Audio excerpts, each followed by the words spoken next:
नमस्कार, जनतंत्र टीवी में आप सभी का बहुत स्वागत है। मैं गरिमा श्रीवास्तव आपके साथ बुलेटिन की शुरुआत करेंगे इस वक्त की बड़ी खबर से। जहां दिल्ली में पिछले दिनों हल्की बारिश के बाद से तापमान में गिरावट का सिलसिला जारी है, जिसने दिल्ली वासियों को ठिठुरने पर मजबूर कर दिया। सुबह के वक्त कहीं हल्का तो कहीं घना कोहरा देखने को मिलता है और इसका असर ट्रेनों से लेकर फ्लाइट्स के वक्त पर भी पड़ रहा है। हल्की और ठंडी हवाएं भी दिल्ली में ठंड बढ़ा रही हैं। पिछले वीकेंड यानी कि 4 और जनवरी के बीच दिल्ली के कई इलाकों में बारिश हुई और इसके बाद अगले वीकेंड पर फिर बारिश के आसार हैं, लेकिन इन सब के बीच तापमान लगातार गिरता जा रहा है और दिल्ली वालों को सख्त ठंड का एहसास हो रहा है। मौसम विभाग का कहना है कि आने वाले दिनों में तापमान 5 डिग्री सेल्सियस तक गिरने की उम्मीद है। मौसम विभाग के 7 दिनों के पूर्वानुमान से संकेत मिलता है। वहीं आज से न्यूनतम तापमान में गिरावट शुरू हो जाएगी और शुक्रवार तक इसके 5 डिग्री सेल्सियस तक गिरने की उम्मीद है।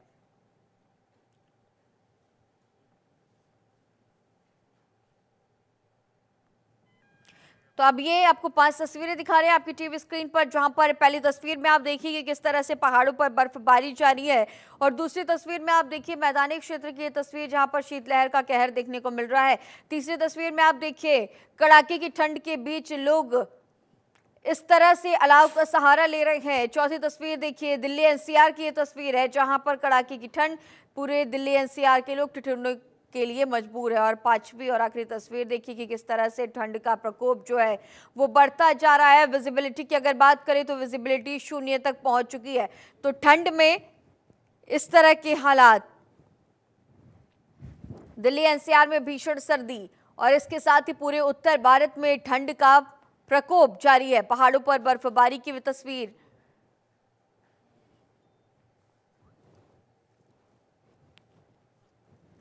और शीतलहर का कहर देखने को मिल रहा है। कड़ाके की ठंड में लोग अलाव का सहारा ले रहे हैं। दिल्ली एनसीआर की अगर हम बात करें तो भीषण ठंड में पूरा दिल्ली एनसीआर के लोग ठिठुरने को मजबूर है। तो अब आप ये तस्वीरें भी देखिए जहां पर लोग पहाड़ी क्षेत्रों में इस दौरान सैलानी बड़ी संख्या में पहुंच रहे हैं पहाड़ों पर और इस बर्फबारी का लुत्फ उठाते हुए भी नजर आ रहे हैं।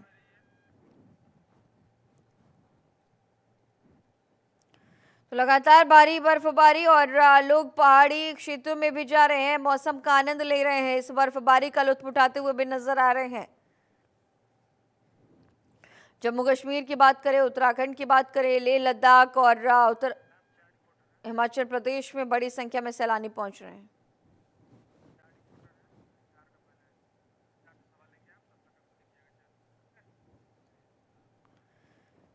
ठीक है, अब इसी पर और भी ज्यादा जानकारी के साथ अलग अलग जगहों से हमारे सहयोगी मौजूद है। सबसे पहले निसार जम्मू कश्मीर से जो हमारे साथ जुड़े हुए हैं। निसार, आपका ही रुख करना चाहूंगी कि जिस तरह से जम्मू कश्मीर की अगर हम बात करें तो टेम्परेचर कई जगहों पर माइनस में चला गया है और इस पहाड़ी क्षेत्रों में भारी बर्फबारी और पूरा असर मैदानी क्षेत्रों में देखने को मिल रहा है। इस वक्त जम्मू कश्मीर में क्या कुछ हालात? बिल्कुल, अगर बात की जाए तो कश्मीर घाटी में जिस तरह से जो पिछले कई दिनों से जो मौसम में लगातार जो सर्दी की शिद्दत है वो बढ़ती जा रही है, क्योंकि अगर से कल दोपहर यहाँ पे हल्की सी धूप निकल आई है जिसकी वजह से लोगों ने काफी राहत ली थी, लेकिन उसके बाद जब 4 बजे के करीब एक बार फिर जो कश्मीर घाटी के जो मैदानी इलाके हैं, खासकर अनंतनाग है, श्रीनगर है, कुपवारा है, बारामूला है, कुलगाम है, पुलवामा है, तो वहाँ के मैदानी इलाकों में एक बार फिर से टेम्परेचर डाउन हो गया है, टेम्परेचर माइनस तक पहुंच गया है। जो यहाँ के जो पहाड़ी इलाके हैं, खासकर जो टूरिस्ट डेस्टिनेशन है जिनमें सोनमर्ग, पहलगाम, वहां पे लगातार माइनस बना हुआ है, वहां पे माइनस तक टेम्परेचर चला गया है। जहां पे पूरी तरह से जो हाल ही में यहाँ पे बर्फ गिरी थी, वो आज सुबह भी यही देखा गया है कि पूरी तरह से सड़कों पे जो बर्फ था वो जम गया है, जहाँ पे जो गाड़ियों की आमद रफ्त है वो भी काफी हद तक मुतासिर होती है। लेकिन हालांकि 15 तारीख तक यहाँ पे जो मौसम विभाग है उन्होंने 15 तारीख तक यहाँ पे मौसम में कोई तब्दीली आने की कोई पेशन गोई नहीं की है और ये भी बताया है कि जिस तरह से जो सरद लहरें जम्मू कश्मीर में चल रही है, जिस तरह से जो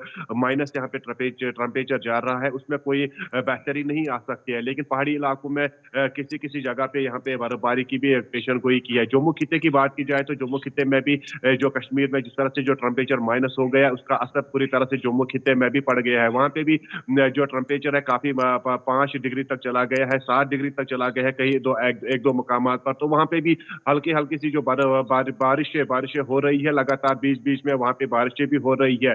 पूरे कश्मीर खिते में इस इस वक्त जिस तरह से जो ठंड का कहर लगातार जारी है पिछले कई दिनों से, हालांकि 12 तारीख तक 15 तारीख तक यहाँ पे मौसम विभाग ने कहा कि यहाँ पे कोई फर्क नहीं होगी, पर लगातार यहाँ पे जो सर्दी की शिद्दत है वो बढ़ती जाएगी। लेकिन जिस तरह से कल यहाँ पे अगरचे थोड़ी सी राहत मिली थी लोगों को, लेकिन उसके बाद 4 बजे के करीब एक बार फिर माइनस में टेम्परेचर चला गया। गुलमर्ग की बात की जाए तो वहाँ पे गुलमर्ग में कल रात का यहाँ पे -9 टेम्परेचर रिकॉर्ड किया गया है। पहलगाम में -5 और हम्म। सोनमर्ग में -11 के आसपास वहाँ पे भी माइनस टेम्परेचर चला गया था। लेकिन जिसकी वजह से यहाँ पे जो पर्यटक है उनको भी काफी प्रॉब्लम यहाँ पे फेस करनी पड़ती है, और जो मुकामी लोग हैं उनको भी गुनागू परेशानियों का सामना करना पड़ रहा है। जी ठीक है।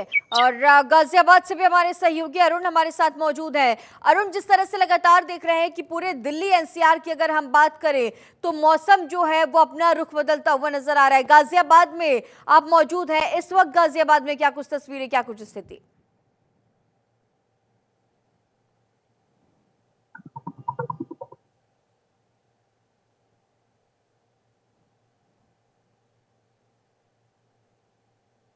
और यहाँ पर लगातार टेम्परेचर जो 4 से 5 डिग्री सेल्सियस यहाँ का देखा जा रहा है। और वहीं अगर शासन प्रशासन की बात की जाए तो यहाँ पर काफी संख्या में जो नगर निगम द्वारा अलाव की व्यवस्था है वो जगह जगह पर अलाव की व्यवस्था भी करा दी गई है। और बात की जाए उत्तर प्रदेश सरकार की तरफ से भी गाइडलाइन दी गई है कि जो छोटे बच्चे हैं जिनके प्राथमिक विद्यालय है उनको 15 तारीख तक के लिए बंद कर दिया गया है। वहीं बात की जाए तो जो बड़े स्कूल हैं, कॉलेज हैं, उनको भी टाइमिंग यहाँ पर बदल दी गई है। जो सुबह 8 बजे का स्कूल था उसको 10 बजे से 2 बजे तक का कर दिया गया है। तो कहीं ना कहीं जो ठंड का प्रकोप है, जो पहाड़ी इलाकों में जो बर्फबारी हो रही है लगातार, उसके बाद जो मैदानी क्षेत्रों में उसकी जो गलन आती है और जो ठंड का प्रभाव पड़ता है। अगर गाजियाबाद की बात की जाए तो यहाँ पे अभी पिछले 2 दिनों से बूंदाबांदी भी हुई थी, तो उससे भी काफी ठंड यहाँ पर बढ़ चुकी है।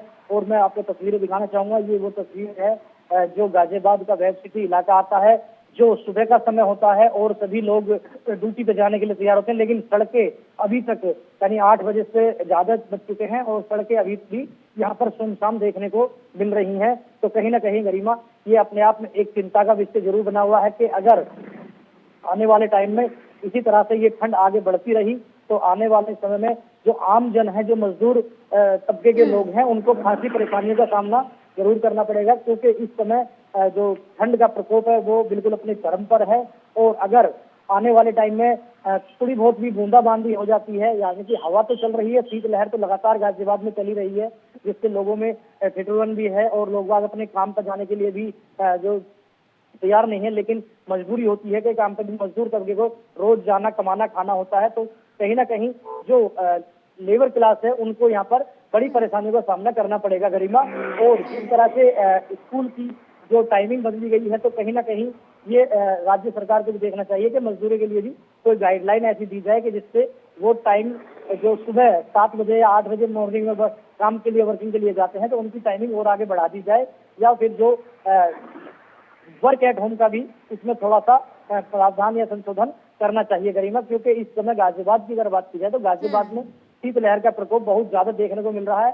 जो इस समय लोग बाग सुबह जॉगिंग के लिए निकलते थे वो भी अब निकलने बंद हो गए हैं। वहीं डॉक्टरों ने भी एक गाइडलाइन जारी की है कि सुबह के समय अगर जरूरी हो तभी मॉर्निंग वॉक पर जाएं, अन्यथा जाना भी है तो, क्योंकि अगर एक्यूआई लेवल की बात की जाए तो प्रदूषण का लेवल भी 300 से 80 के करीब यहाँ पर गाजियाबाद का जा रहा है। यानी कि कहीं ना कहीं ये भी एक चिंता का विषय अपने आप में बना हुआ है कि काफी संख्या में जो प्रदूषण लेवल बढ़ रहा है, तो ये भी एक चिंता का विषय है। क्योंकि एक तरफ तो शीतलहर का कहर देखने को मिल रहा है और ऊपर से प्रदूषण की मार भी है।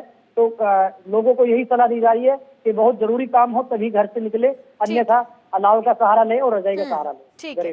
महाराजगंज से भी हमारे सहयोगी संजय जायसवाल लगातार हमारे साथ लाइव मौजूद हैं। संजय, आपका रुख करना चाहूंगी कि महाराजगंज अगर जिले की हम बात करते हैं तो नेपाल के बेहद करीब महाराजगंज, उत्तर प्रदेश में महाराजगंज के साथ साथ और भी तमाम ऐसे जिले हैं जहां पर ठंड का तेज असर, ठंड का प्रचंड रूप देखने को मिल रहा है। आप जहां पर मौजूद हैं वहां की भी जानकारी दीजिएगा और इसके साथ ही उत्तर प्रदेश के और भी तमाम जिले हैं जहां पर भीषण कोहरे की वजह से, ठंड हवाओं की वजह से आम जनजीवन बुरी तरह से प्रभावित हो रहा है। इनकी भी जानकारियां साझा कीजिए संजय। देखिए गरिमा, मैं आप सबसे पहले तो मैं अपने दर्शकों को बता दूं, चूंकि जनवरी का जो महीना होता है काफी सर्द महीना होता है और साल का सबसे अगर कहें तो ठंड का महीना जनवरी माना जाता है। ऐसे में जिस तरह से नए साल की शुरुआत हुई है उससे कहीं ना कहीं ठंड जबरदस्त बढ़ी और ठंड का जो डबल डोज है वो कहीं ना कहीं लोगों को देखने को मिल रहा है। चूंकि पिछले 2 दिनों से जिस तरह से कड़ाके की सर्दी पड़ रही है उससे दिल्ली समेत पूरा उत्तर भारत जूझ रहा है। ऐसे में अगर बात करें तो एक दिन पूर्व कल से ही लगातार जो दिन में कड़ाके की ठंड है और जो सुबह शाम जो कोहरे का असर दिखाई दे रहा है उससे कहीं ना कहीं लोगों की मुसीबतें जरूर बढ़ी हैं। अगर हम आईएमडी की बात करें तो मौसम विभाग ने अगले 2 दिनों तक उत्तर प्रदेश के 40 जिलों में कोल्ड डे अलर्ट घोषित कर दिया। यानी इन 40 जिलों में गोरखपुर, देवरिया, लखीमपुर खीरी, महाराजगंज, कुशीनगर ये तमाम ऐसे जनपद हैं जहां पर अगले 2 दिनों तक भीषण ठंड पड़ेगी। सुबह शाम कोहरे का असर होगा। रात में जो ठंड का पारा है वह कहीं ना कहीं बढ़ता हुआ देखने को मिलेगा और दिन में जो है जबरदस्त हवाओं का असर भी लोगों को देखना पड़ेगा, जिससे कहीं ना कहीं लोगों की मुसीबतें बढ़ सकती है। वहीं पर कोल्ड डे को लेकर भी अलर्ट है 40 जिलों में, जिसमें महाराजगंज भी शामिल है। महाराजगंज जनपद की बात करें तो चूंकि आपने कहा जिस तरह से महाराजगंज जनपद नेपाल राष्ट्र के समीप पड़ता है, तो इस तरह जिस तरह से लगातार पहाड़ी इलाकों में बर्फबारी हो रही है और पिछले कुछ दिनों के अंदर जिस तरह से यूपी के कई जिलों में हल्की बारिश हुई है उससे कहीं ना कहीं जो ठंड का असर है वह बढ़ा है। एक तरफ जहां दिन में सर्द हवाएं और गलन का लोग महसूस कर रहे हैं, तो वही रात में जबरदस्त कोहरे का असर है, जिससे कहीं ना कहीं लोग अब सड़कों पर भी निकलने से परहेज करते हुए नजर आ रहे हैं। वहीं पर बात करें तो लगातार अब और ठंड का असर देखने को मिला। आईएमडी ने अगले 2 दिनों तक अलर्ट रहने के निर्देश दिए हैं, जिसके बाद से अब लोग जो है वह घरों से निकलना बंद कर दिए, यानी बहुत जरूरी पड़ने पर ही घरों से निकल रहे हैं। वहीं पर सुबह शाम जिस तरह से कोहरे का असर जो दिखाई दे रहा है उससे कहीं ना कहीं सड़कों पर सन्नाटा छाया हुआ है। जो 2 पहिया 4 पहिया चलाने वाले वाहन स्वामी हैं वह कहीं ना कहीं जो सड़कों पर निकलने से पहले जो तमाम तरह के दिशा निर्देश है उसका पालन कर रहे हैं। और कह सकते हैं चूंकि ठंड का डबल डोज जिस तरह से लोगों को देखने को मिल रहा है उससे सड़कों पर भी सन्नाटा पसरा हुआ है। ठीक है। बहुत जरूरी पड़ने पर ही लोग घरों से बाहर निकल रहे हैं। अगर महाराजगंज जिला प्रशासन की बात करें तो महाराजगंज डीएम के निर्देश पर फिलहाल कक्षा 1 से लेकर 8वीं तक के स्कूल 14 जनवरी तक बंद किए गए हैं। वहीं पे 8वीं से लेकर इंटर तक के स्कूल यानी 14 जनवरी के बाद सुबह 10 बजे से लेकर 2 बजे तक संचालित होंगे और अगर ठंड का असर ऐसे ही रहा तो आने वाले समय भी स्कूल फिलहाल बंद कर दिए जाएंगे। वहीं पर जिला प्रशासन के द्वारा तमाम नगर निकाय ग्रामीण क्षेत्रों में अलाव की व्यवस्था की गई है। रैन बसेरे की चाकचौंध व्यवस्था की गई है ताकि किसी भी निराश्रित इस भीषण ठंड में खुले आसमान के नीचे सोने को मजबूर ना हो। ठीक है, हमारे साथ आलोक भी लखीमपुर खीरी से लाइव मौजूद है। आलोक, लखीमपुर खीरी के साथ साथ और भी जो आसपास के जिले हैं वहां पर क्या कुछ स्थितियां, क्योंकि कोल्ड डे कई जगहों पर घोषित किया गया और पूरे उत्तर भारत की अगर हम बात करें तो पूरे उत्तर भारत में पहाड़ी क्षेत्रों का जो असर है वो देखा जा रहा है। आलोक जी बिल्कुल बता दें कि यहाँ पे जो है कोल्ड डे जो है काफी तेज हुआ है, मतलब चरम सीमा पे है, सर्दी काफी है। वहीं पे अगर देखा जाए तो 20 से 25 किलोमीटर की रफ्तार से जो है हवाएं भी चल रही हैं, जिसमें जो सर्दियों को और बढ़ा रही है। वहीं पे जो है अगर देखा जाए तो जो है सर्दी जो है ज्यादा होने के कारण अलाव का लोग सहारा ले रहे हैं। रात में जो है 6 डिग्री टेम्परेचर तक पहुंच जा रहा है और जो है सर्दी बहुत ज्यादा बढ़ रही है। इसकी कारण जो है यहाँ पे एक समस्या ये आ रही है कि सबसे ज्यादा बीमार लोगों के लिए जो सांस के मरीज हैं या उन लोगों को जो है ज्यादा परेशानियां हो रही हैं, मरीजों की भी संख्या बढ़ती चली जा रही है। जी ठीक है निसार, अब आपका रुख करना चाहूंगी कि जिस तरह से जम्मू कश्मीर में इस वक्त हालात हैं, आम जनजीवन जो है वो प्रभावित होता हुआ नजर आ रहा है और अगर हम इस वक्त की बात करें तो बड़ी संख्या में जो सैलानी है वो इस बर्फबारी का आनंद लेने जम्मू कश्मीर जाते हैं। तो ऐसे में तमाम जो वहाँ के जो लोग हैं, जो जम्मू कश्मीर में रहने वाले लोग हैं और इसके साथ ही जो सैलानी है, उनके लिए प्रशासनिक अमले की तरफ से क्या कुछ व्यवस्थाएं की गई हैं? जी, बिल्कुल गरिमा, अगर बात की जाए तो जिस तरह से जो जम्मू कश्मीर, खासकर कश्मीर घाटी में इन दिनों जो जो टूरिस्ट का ज़्यादा फ्लो रहता है, क्योंकि यहाँ पे बर्फ़ देखने के लिए मुल्क भर के कोने-कोने से लोग आते हैं। ज़्यादा और साथ ही साथ जो विदेशी है वो भी इन दिनों यहाँ पे काफ़ी एन्जॉय करते हैं। लेकिन जिस तरह से जो मुकामी लोगों को इस वक़्त काफ़ी चैलेंजेस फ़ेस करने पड़ते हैं, साथ ही साथ जो टूरिस्ट यहाँ पे बर्फबारी के दौरान कहीं मुकामात पर फँस जाते हैं, तो उनको भी यहाँ पे दुश्वारियों का सामना करना पड़ रहा है। लेकिन गर्मी के जिस तरह से जो यहाँ पे पहले ही जो प्रशासन की तरफ से, इंतजामिया की तरफ से यहाँ पे ऐलान किया गया है कि जो यहाँ पे टूरिज्म, उन्होंने यहाँ पे जब टूरिज्म का फ्लो ज्यादा देखा तो कई आदेश यहाँ पे बनाए गए हैं, कई लाजमी कानून यहाँ पे लागू किए गए हैं, क्योंकि जिस तरह से उनके लिए ये गाइडलाइंस आई है कि टूरिस्ट के लिए कि वो तकरीबन 11 बजे से पहले पहले वो अपने होटलों से ना निकले, जिस होटल में कयाम करे वहाँ पे पूरी तरह से चेक करे कि वहाँ पे गर्मी का किस तरह का इंतजाम है। और जो होटल मालिकान है उनको भी ये हिदायत दी गई है कि वो टूरिस्ट को ज़्यादा मजबूर ना करे 11 बजे से पहले वहाँ पे चेकआउट करने के लिए, ताकि और साथ ही साथ उनको ये भी गाइडलाइंस दी गई है कि जो टूरिस्ट स्पॉट से यहाँ पे जहाँ पर अक्सर बेशतर ज़्यादा तादाद में बर्फबारी होती है, जिसकी वजह से कई हादसा भी पेश आते हैं, खासकर सोनमर्ग, गुलमर्ग, पहलगाम, डक्सुम या फिर सैंथन टॉप। हालांकि सैंथन टॉप पिछले कहीं लगभग 1 महीने से बंद पड़ा हुआ है, वहाँ पे किसी भी टूरिस्ट को जाने की अभी तक इजाज़त नहीं दी गई है, क्योंकि वो रास्ता वहाँ पे तकरीबन 8 या 9 फुट वहाँ पे बर्फ दर्ज की गई है, वो तकरीबन मार्च तक बंद रहेगा वो रास्ता। और साथ ही साथ जो मुकामी लोगों को यहाँ पे इस वक्त जिन चीज़ों की ज़रूरत पड़ती है, वो खासकर यहाँ पे जो रिवायती चीज़ें हैं, जिनमें खासकर जो हमाम, इलेक्ट्रिक हमाम होता है या फिर लकड़ी का हमाम होता है या फिर जो फायर पॉट होता है, कांगड़ी होता है, उसका सहारा लेता है, क्योंकि बिजली न होने के बराबर इन दिनों कश्मीर घाटी में है, क्योंकि यहाँ पे अक्सर बर्फबारी की वजह से या तो इलेक्ट्रिक पोल वो गिर जाते हैं या तो इलेक्ट्रिक जो ट्रांसफार्मर होते हैं वो डैमेज हो जाते हैं, जिसकी वजह से यहाँ पे शेड्यूल के मुताबिक यहाँ पे इस वक्त बिजली फराहम की जाती है। लेकिन अगर यहाँ पे टूरिज्म फ्लो को देखा जाए तो जिस तादाद में यहाँ पे टूरिस्ट इस बार आए हैं बर्फबारी देखने के लिए, बहुत सारे लोग, बहुत सारे सयाह यहाँ पे इस वक्त भी मौजूद है, लेकिन उनको यहाँ पे मुकामी लोगों की भी खिदमत उनके लिए मैसर रखी गई है। हालांकि जो हाल ही में गांधरबल में हमें मिसाल मिली है कि वहाँ पे जब टूरिस्ट फंसे हुए थे उनको मुकामी मस्जिद में वहाँ पे ठहराया गया, और मुकामी मस्जिद के साथ साथ लोगों ने भी अपने घरों में उनको शरण दी। तो ये इस बात का अक्कासी करता है कि जिस तरह से जो सरकार की गाइडलाइंस एक तरफ जरूरी है, लेकिन दूसरी तरफ जो मुकामी लोग भी यहाँ पे अपनी पूरी तरह से खिदमत यहाँ के टूरिस्ट के लिए मैसर रखते हैं। साथ ही साथ अगर देखा जाए तो जिस तरह से टूरिस्ट जो भी यहाँ पे आजकल मौजूद है वो पूरी तरह से यहाँ पे एंजॉय कर रहा है, खासकर पहलगाम में, डक्सुम में, गुलमर्ग में, सोनमर्ग में या झीलडल में, कहीं भी हो वो पूरी तरह से यहाँ पे एंजॉय कर रहा है, क्योंकि 2019 के बाद जिस तरह से जो हालात तब्दील हो गए हैं उसके बाद यहाँ पे हर कोई जब जो भी आता है वो यहाँ पे बेहतरी समझता है, वो यहाँ पे बार बार आने की आरज़ू ठीक है करता है। लेकिन निसार, अगर आपके पास फिर से आऊंगी। अरुण हमारे साथ मौजूद है लगातार। अरुण, प्रशासनिक अमले ने रैन बसेरों को लेकर के क्या कुछ इंतजाम किए हैं गाजियाबाद और आसपास के क्षेत्रों में, इसकी भी जानकारी साझा कीजिए।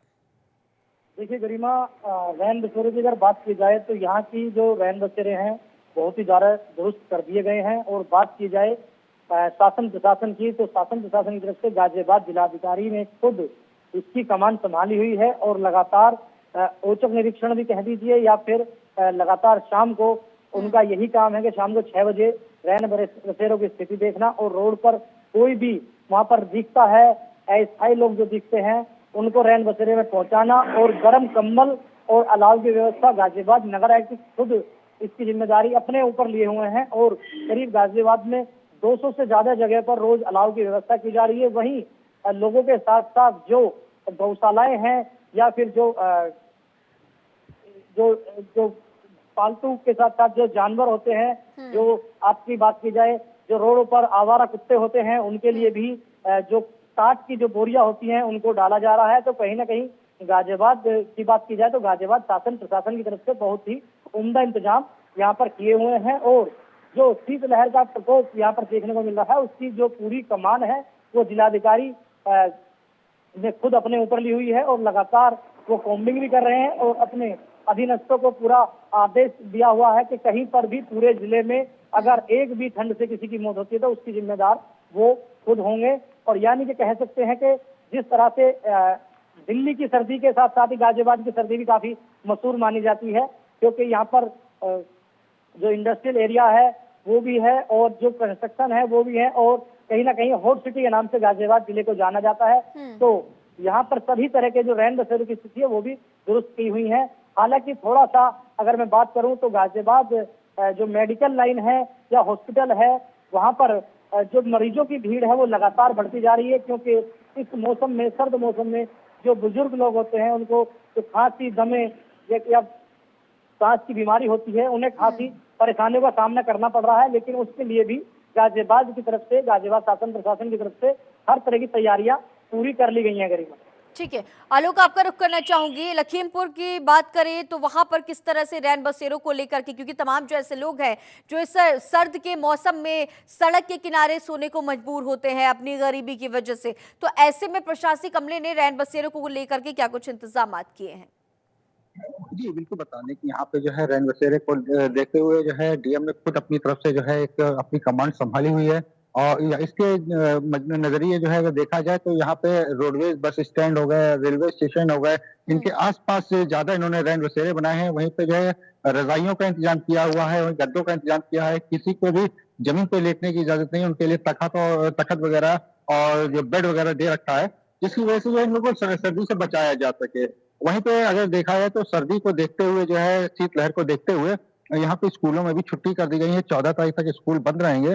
14 के बाद जो टाइम है वो 10 बजे से हो जाएगा। तो इसके बाद जो है अभी यही है कि शीतलहर तेज होने के कारण सर्दी और खांसी की वजह से लोगों को जो है, मरीजों को भी काफी परेशानियां हो रही हैं, जिसके लिए ओपीडी भी जो है डॉक्टरों की तरफ से हॉस्पिटल में बढ़ा दी गई है। जी, ठीक है संजय, अब आपका रुख करना चाहूंगी कि महाराजगंज और आसपास के क्षेत्रों में किस तरह से रैन बसेरों को लेकर के इंतजाम हैं? देखिए गरिमा, मैं आपको बता दूं, चूंकि जनवरी के महीने की शुरुआत होती है, जिस तरह से मौसम में बड़ा बदलाव देखने को मिल रहा है, जिस तरह से सर्दी का जो प्रकोप है जो दिन ब दिन लगातार बढ़ रहा है, और जिस तरह से मौसम विभाग ने आने वाले कुछ दिनों में यह ठंड और बढ़ने की आशंका जताई है, उसके बाद से उत्तर प्रदेश शासन के निर्देश पर महाराजगंज जिला प्रशासन सभी तरह के चाक चौबंद तैयारियों में जुट गया है। महाराजगंज जिले की बात करें, चूंकि महाराजगंज जिला नेपाल राष्ट्र के पास पड़ता, तो यहाँ पर डीएम के निर्देश पर सभी नगर निकायों में मुख्य जगहों पर रैन बसेरों की व्यवस्थाएं की गई है। सभी रैन बसेरों में पीने की पानी की व्यवस्था, शौचालय की व्यवस्था, साथ ही साथ बिजली, गर्म कंबल, यानी तमाम व्यवस्थाएं दुरुस्त की गई है, ताकि जो भी रात में यात्रा करने वाले जो निराश्रित है, जो मजदूर हैं, जो बेघर हैं, वह कहीं ना कहीं इस कड़ाके की सर्द ठंड में रैन बसेरे में रुक सके। वहीं पर तमाम नगर निकायों में जगह जगह पर, चाहे बस स्टैंडों की बात करें, चाहे रेलवे स्टेशन की बात करें, चाहे मुख्य चौराहों की बात करें, तो यहाँ पर अलाव की व्यवस्था की गई है। लगातार यहाँ पे अलाव जलाए जा रहे हैं, ताकि जो लोग भी यात्रा करने वाले, रोज जो भी राहगीर है, कम से कम वो इस कड़ाके की ठंड में अलाव का सहारा ले सके। चूंकि लगातार जिस तरह से ठंड बढ़ रहा है, जिस तरह से सर्दी बढ़ रही है, जिस तरह से कोहरे का असर देखने को मिल रहा है, उस तरह से सभी व्यवस्थाएं दुरुस्त की गई। साथ ही साथ स्वास्थ्य विभाग की बात करें, स्वास्थ्य विभाग के द्वारा सभी सीएससी और पीएससी में जरूरतमंदों को कंबल वितरण किए जा रहे हैं। वहीं पर अस्पतालों में भी अलाव की व्यवस्था की जा रही है। और चूंकि आपको बता दूं, जब ठंड का असर देखने को मिलता तो अमूमन छोटे बच्चों को सर्दी जुकाम जैसे कई दिक्कतें आती हैं, बुजुर्गों को सांस संबंधी कई तरह के समस्याएं आती है, जिससे कहीं ना कहीं उनको हॉस्पिटलाइज होना पड़ता है। तो ऐसे में लगातार जिला प्रशासन के द्वारा, स्वास्थ्य विभाग के द्वारा, वहीं पर मौसम विभाग के द्वारा लोगों से अपील भी की जा रही है कि अगर बच्चों की बात करें तो बच्चों को इस सर्द ठंड में बाहर ना निकलने दे। अगर वो निकल रहे हैं तो गर्म कपड़ों के साथ ही निकलें, जो प्रिकॉशन है उसको लेने के बाद ही निकले। साथ ही जी, ठीक है संजय, तमाम जानकारियों के साथ बने रहने के लिए आपका बहुत शुक्रिया। निसार आपका भी बहुत शुक्रिया, अरुण आपका भी बहुत शुक्रिया, और आलोक आपका भी तमाम जानकारियों के साथ बने रहने के लिए बहुत शुक्रिया। और इस बुलेटिन में फिलहाल इतना ही। खबरों का सिलसिला लगातार जारी रहेगा, बने रहिए जनतंत्र टीवी के साथ। नमस्कार।